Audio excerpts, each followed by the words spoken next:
Queer Stance, a podcast based on LGBT community. Throughout this podcast, we discuss in detail about trending topics surrounding the community.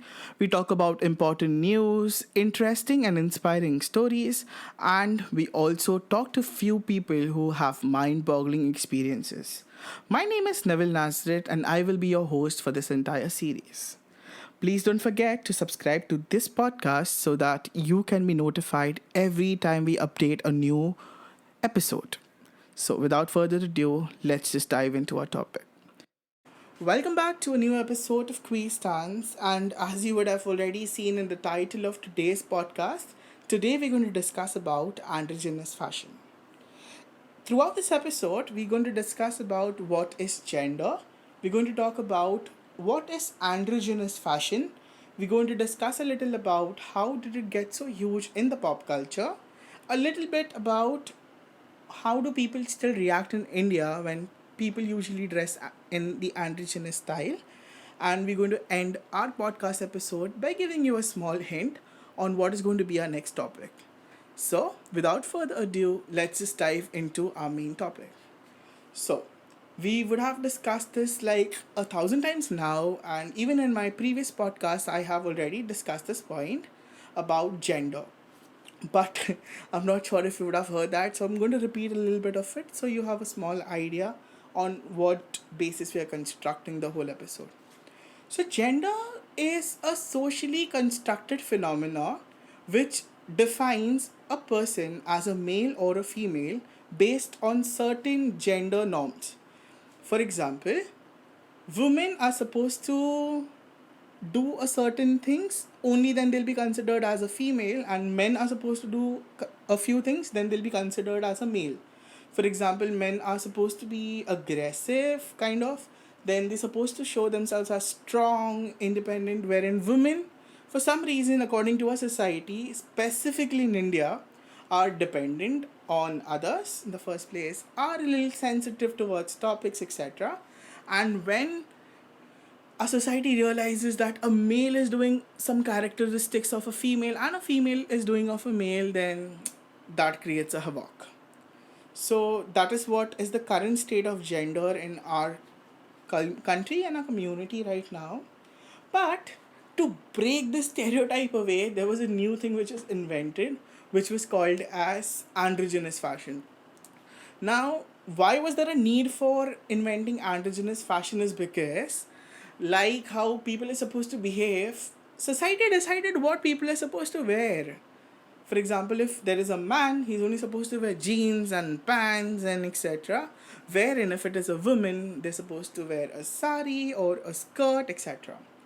So I think talking about a skirt, if a man is seen wearing a skirt in our country, I think people are going to go crazy about it. People are going to shame him till he actually goes and removes it off. I think it's only normal to wear skirts in one part of the world or a country per se, and that is Scotland, where they can wear a skirt and call it a kilt, and it looks sexy though, and it is damn comfortable. But usually, I'm supposed to wear it in anywhere apart from there, or if you don't belong to that culture.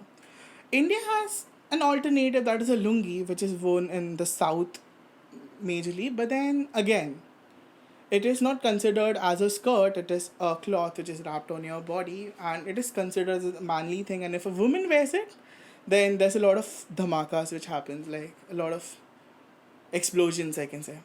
So now there was a need for androgynous fashion because there were a lot of men and women who did not want to stick to the gender norms.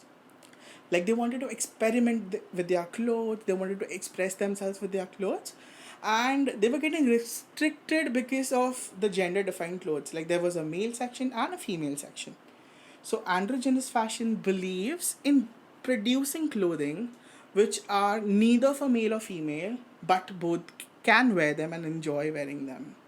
So these there are many clothing brands which are available all over the world, but unfortunately, in India you have to mix and match, or you have to look out for options which could be worn as an option for androgynous fashion. So H&M has a good collection which could be considered in the androgynous fashion category, then Zara has a few collection. So you have to source it. You have to look out for options. You have to think of ideas on how do you want to dress up, and accordingly you have to source your own garment, one garment at a time. Talking about how did it get huge in the whole world, it was quite easy, man. So the LGBT community has been more and more powerful internationally than ever, because in the US finally they had gay marriages which was legal now. Them being gay was legal now, so it empowered a lot of people to come out openly and talk about themselves, express themselves the way they want. And that's what actually motivated a lot of people to go ahead and walk in public wearing these androgynous fashion clothes. Coming to India, India is still a little stereotypical when it comes to clothing and fashion. If you would see, there would be millions of articles, millions of videos roasting Ranveer Singh, who is an actor in Bollywood. So he loves wearing androgynous fashion. So he doesn't wear fashion which is specific to a gender. And the way he presents himself, the way he shows the world that even a heterosexual man can actually adopt to an androgynous fashion statement, is the way of promoting throughout our country that if he can do it, anybody can do it. So currently, in spite of him trying his level best, other than him, there are many people who are trying their level best in India as well to showcase to the world that it is okay to wear what you like, what you want, and not think about what others would feel, but how you would feel is much more important. A little being a little selfish is important sometimes. So yeah, I hope someday we see a world where wearing nail paints is not just a girly thing. Even men can wear skirts. Women are pretty comfortable wearing jeans and tops right now, so I think that's worked out for them. But then I hope the stereotypical things which occurs to a man when he tries to experiment with his clothing, with his way of his body style, with him wearing makeup, is still pretty difficult in India, because you not only get a lot of hate comments, you actually see people reacting in front of you, and then to an extent it is not even safe right now, because you never know who could come and attack you for you trying to making them feel uncomfortable by wearing the clothes which you like or which you want. So things are pretty difficult here, but not impossible though.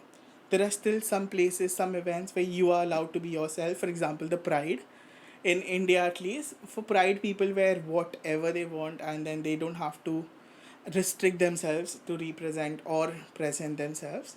But other than that, things are pretty difficult, but we're hoping that it becomes easier and a lot of people adapt to androgynous fashion to make a statement to the world that okay, it is okay to dress up as per you like, rather than sticking up with the societal norms. Now, talking about our next topic is it's going to be an interesting topic, of course. We're going to talk about something which any and every LGBT individual faces in their life. So, to give you a small hint, um, if you would have seen the series The Office, we're going to talk a little about Angela and how she behaves with Oscar. So, yeah, that's going to be the core of our topic. Not tackling any religion, of course. We're not going to talk about religion stuff. We're just going to talk about few signs you need to notice in people to understand on what their thinking is. And depending upon how these people react and how these people talk, you need to be a little cautious. That's what we're going to promote. So, please stay tuned and do listen to our next podcast. Please don't forget to subscribe to this podcast so that you can be updated when we update the next episode. And if you find this content relevant, please do share it with your family and friends. Thanks, guys.